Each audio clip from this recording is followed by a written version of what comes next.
Today we're going to make 5 different types of hot pepper into a salsa. And this will be Thomas Wolfe and George Wolfe operating as the chef and the sous chef. We're going to include this can of diced tomatoes, 2 red hot chili peppers, 1 red jalapeno pepper, 1 green jalapeno pepper, 1 super hot ghost pepper grown in our own garden, and 1 Hungarian hot banana pepper, 2 fresh tomatoes, an ear of corn, which we're going to prepare. There's a method that we saw in another video on how to shuck this corn in just a few steps. So we're going to try that out here. Simply chop off the end.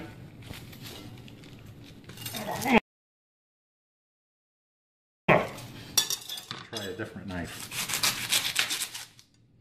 And then should just kind of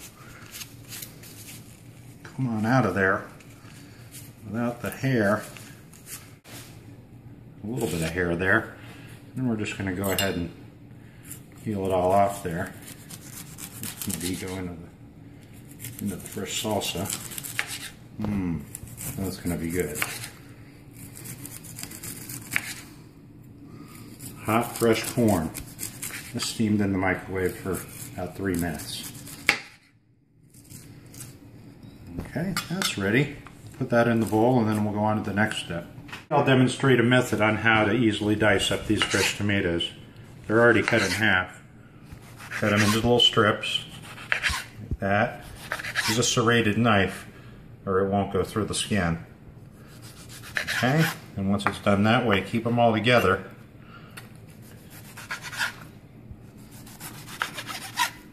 And make nice little cubes. Whoop. They won't quite be cubes. Be close.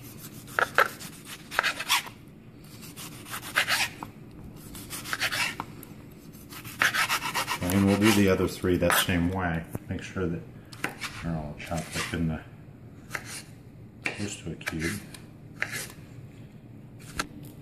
So we finished chopping up these tomatoes, and now we're going to add in the canned tomatoes along with their juice. Just put those in there so we have enough material to absorb all of the hot peppers.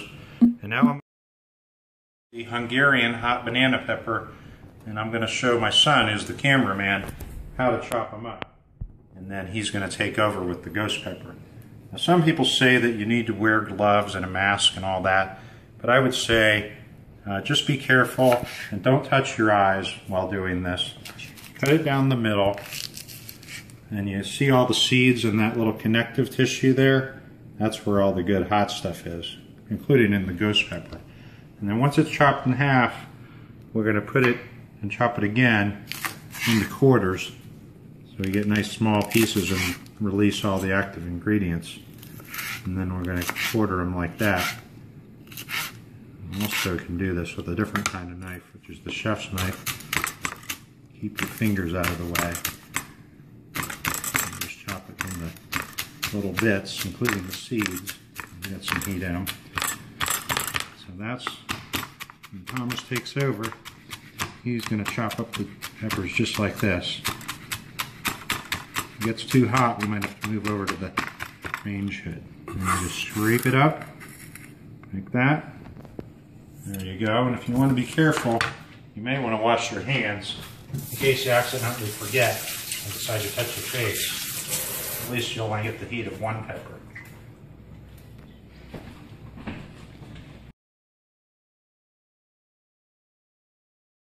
Alright, so now I'm here, I'm going to be cutting up the peppers.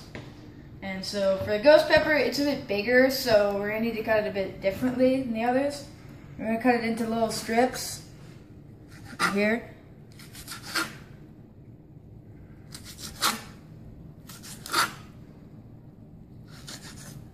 This is grown right in our backyard in Columbus, Ohio. Alright, and I'm just going to chop these up sideways here.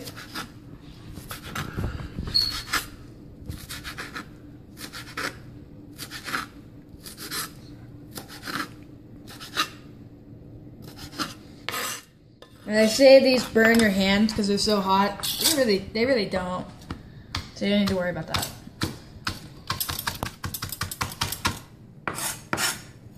Alright, so I'm just gonna add it in. Make sure you don't touch your eyes. Now all of our ingredients are chopped. We're going to add in some garlic, and then we're going to put this all in the food processor to ensure that all the peppers are firmly distributed into the mix. So I really don't want to food process the corn. I want that to stay whole. So we'll try to keep that out of the food processor. Now we got all our ingredients chopped. I'm just going to save out the corn that I accidentally put in there a little bit too soon. And we're going to chop everything else up, leaving as much of the corn as possible in the bowl. Okay. Looks like some of it got in there.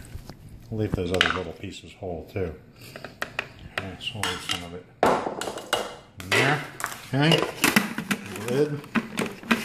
It's backwards. Anyway, let's not forget a little bit of sweetness, so it's not super ridiculous. Let's see if I can get that blade to go down. Instead of agave syrup, you could also use honey if you want. There we go. Not too much. You don't want it really sweet. Alright, and away we go. Yeah. Now we've chopped this up. Not too much. There's still a lot of big pieces in there. Just right for salsa. Let's put it back in there. Now, as soon as that's all mixed together, we're going to taste it.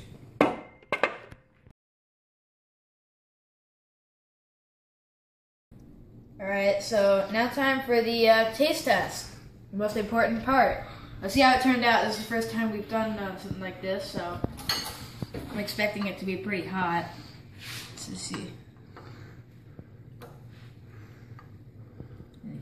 Get a good bite.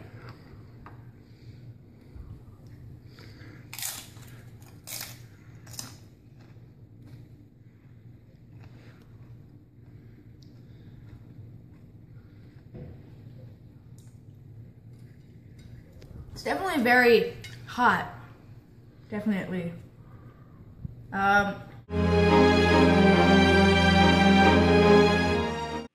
Alright, so we forgot about the black beans, but we added them after the fact, and it turned out okay.